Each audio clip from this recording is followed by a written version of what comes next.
आप एक काम करें ना, आप कहते हैं कि इस देश का हिंदू फेनेटिक है, कट्टरवादी है, ये जो है इस्लाम को जानता नहीं है। एक एवरेज मुसलमान से आप बात करिए, आपने कुरान शरीफ नहीं पढ़ा, वो ऐसे पूछेगा आपसे जैसे वो पढ़ के ही पैदा हुआ था। देश के ट्रैफिक रूल पिछले 50 साल से बताए जा रहे हैं, वो नहीं पता चल रहे, लेकिन सीए पढ़ लिया उसने।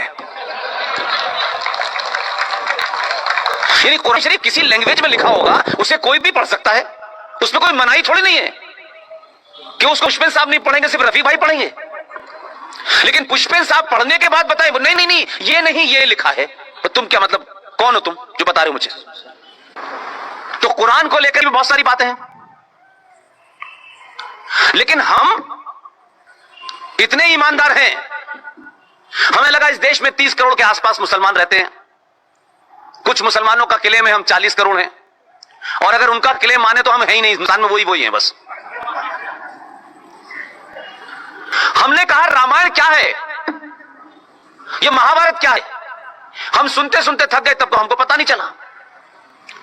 और अल्लाह ने ऐसी जगह पैदा किया, न जहां गीता थी, न रामायण था, कुरानी मजीद था सिर्फ। घर के बराबर में मस्जिद थी। स्कूल में बगनबेरिया की डड्डी से मौलवी साहब हमें कलमे याद कराते थे, अच्छे अच्छे को याद हो जाता है, हमें भी याद हो गया। अब हम जब उस कलमों के बारे में बताते हैं तो कहते हैं पुष्पे साहब आप गलत बता रहे हैं। अब जब सार्वजनिक तौर पे पूछ लो तो जवाब नहीं देते, फू करते हैं, तेरी गर्दन काट देंगे। मैंने कहा मूर्खों, जो तुम धमकियां देते हो, जरा कुरान शरीफ के पन्नों को पलटो, उसी में लिखा हुआ है जो आया है उसके जाने का वक्त तय है, जगह भी तय है। तुम्हारी औकात क्या है जो तुम किसी को उसके वक्त से पहले भेज दो? इसलिए धमकियां वही देते हैं जो कमजोर होते हैं। ताकतवर आदमी धमकी नहीं देता है। ताकतवर आदमी आता है, किताब उठाता है, पार्लियामेंट में जाता है और 370 समाप्त हो जाता है।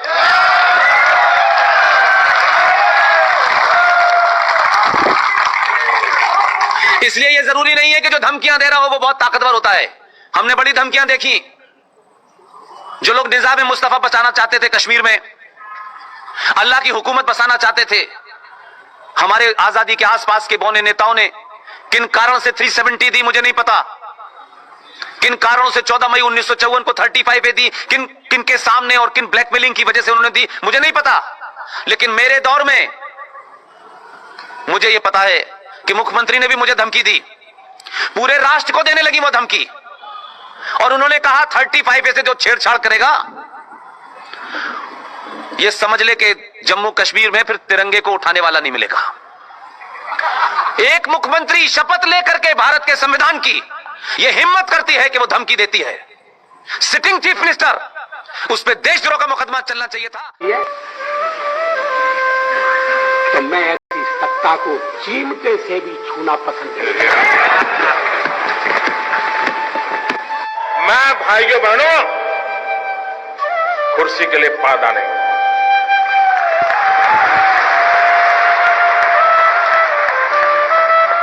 हम भैया सत्ता के लिए राजनीति के अंदर नहीं आए। जब हमने हमारी पार्टी हमारे पुरखों ने बनाई तब सत्ता तो दूर दूर तक आने का सवाल नहीं था।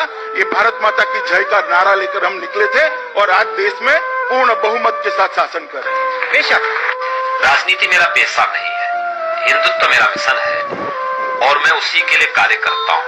हो सकता है मैं आज राजनीति में हूँ, कल न रहूं, लेकिन हिंदुत्व मिशन मेरा जीवन पर्यंत का मिशन है।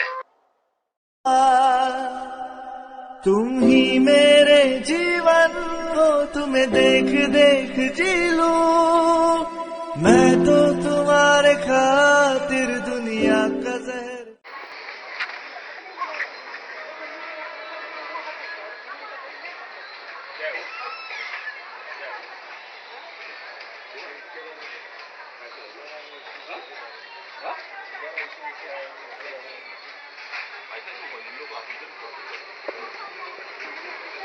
आप क्यों है? ये पूरा हिंदू बस्ती एक ही क्रिश्चियन है, ऐसा नहीं करने का ना। हम लोग आते हैं क्या तुम्हारे एरिया में करने के लिए? क्यों क्यों मैसेज देने का? तुम तुम्हारे मंदिर में जाके करो, इधर घूम के नहीं करने का। इधर तो इधर से नहीं आने का, जाओ इधर से, ऐसा नहीं चलने का। तो सर हिंदू लोग को ले इधर वो क्रिश्चियन बनो ये बनो करेगा क्या? आके के लिए इसको भी करने का, हमारी हिंदू बस्ती में नहीं आने का, समझा क्या? तुमको जाने का इधर जाओ, तुम्हारे क्रिश्चियन एरिया में जाओ, हमारे इधर नहीं करने का, समझा क्या? ये क्या है? ये यीशु का बनो, क्रिश्चियन का बनो, इसका बनो, उसका बनो, क्या फिर? तुमको मालूम है कि आज हिंदू की संख्या कितना कम हो गई? मालूम है क्या तुमको? तुम लोग की वजह से सब गौर गरीब लोग को तुम लालच देता है, ये देगा वो देगा, अनाज देगा वो देगा करके तुम हिंदू लोग को बिगाड़ता है। ये कितना हिंदू लोग को तुमने तमिल को इनको कितना हिंदू लोग को तुमने क्रिश्चियन बनाया, मालूम है क्या तुमको? क्यों कितना जन को बनाया? तुम जाओ ना, तुम्हारे चर्च में करो ना प्रचार, तुमको जो करने का। इधर क्या पब्लिक में आता है, पब्लिक में क्या जाते हो तुम? ये क्या है? ये यीशु को मानो, ये मानो, तुम्हारा ये होएगा वो होएगा क्या? हमारे 33 कोटी भगवान कम गिरते क्या? तुम बनो ना हिंदू, बनता क्या हिंदू? तुमको मैं भी हिंदू बनाता है, चलो मुसलमान बनता क्या? तुमको मस्जिद में लेके जाके बनाता है, मुसलमान बनेगा?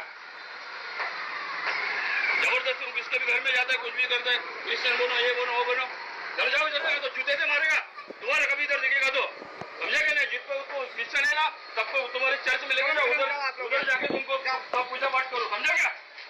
हाँ जाने का, उधर पूजा पाठ करो। ये देता है तुमको दिखा था मैं क्या? अभी दोबारा कभी मेरे को तुम लोग इधर दिखा ना, ध्यान में रखना, हम लोग हिंदू की बस्ती में आने का नहीं, समझा क्या?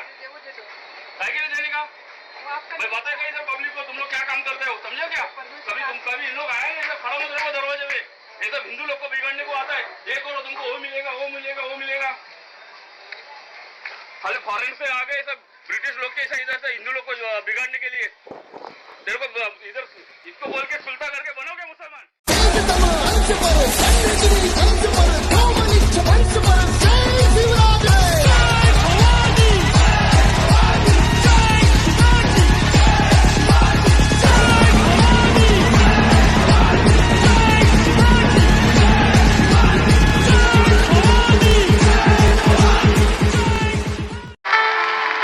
Namaste.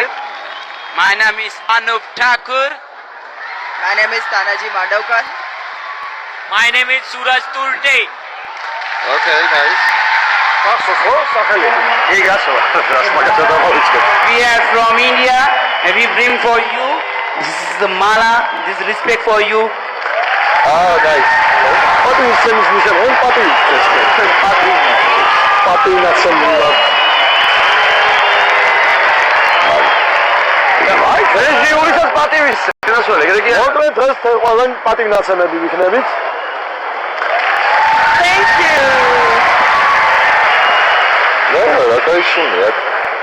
So that was my dream, actually, always. It's very interesting. So and beautiful, I guess. Thank you, sir.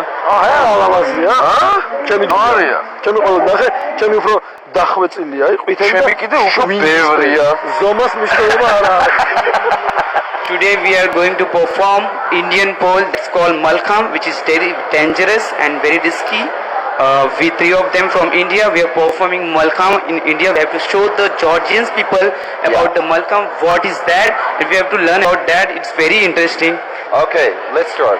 Thank you, sir. Let's learn Malkham. Good luck. Oh, that's nice. Okay.